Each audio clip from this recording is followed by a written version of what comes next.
Cris de la terre.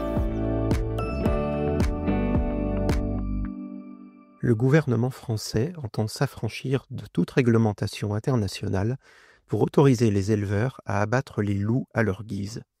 Cette énième reculade écologique sur ce sujet apparaît comme révélatrice d'un regard passablement archaïque sur les questions environnementales.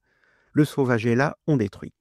Ni réflexion, ni recherche de solution, éliminer le sauvage pour prendre le contrôle, c'est la réponse immémoriale, archaïque, instinctive.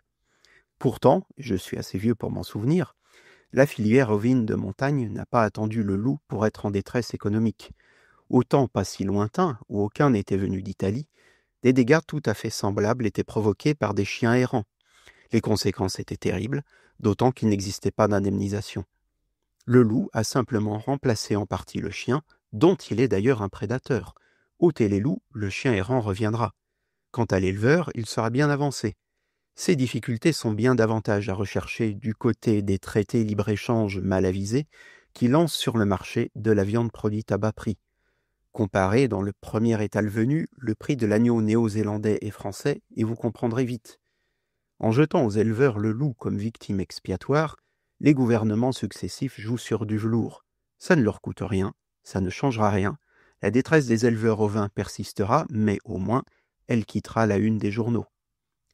Par ce choix, le gouvernement piétine aussi le travail des associations et des nombreux éleveurs qui ont appris à cohabiter avec le loup. L'association Férus et bien d'autres ont 1000 retours d'expérience de terrain à faire valoir. Du côté des décideurs parisiens, manifestement, on s'en moque. Comme dans les années 70, on ne connaît que la tronçonneuse et le fusil. Tant pis si le loup est d'ailleurs aussi un prédateur naturel des chevreuils et des sangliers, qui causent d'immenses dégâts agricoles et forestiers. Certains chasseurs ont même maladroitement vendu la mèche en déclarant, en toute naïveté et en substance, il faut bien éliminer le loup, car s'il se met à réguler le sanglier à notre place, nous ne pourrons plus nous justifier et demander des subventions pour cette régulation.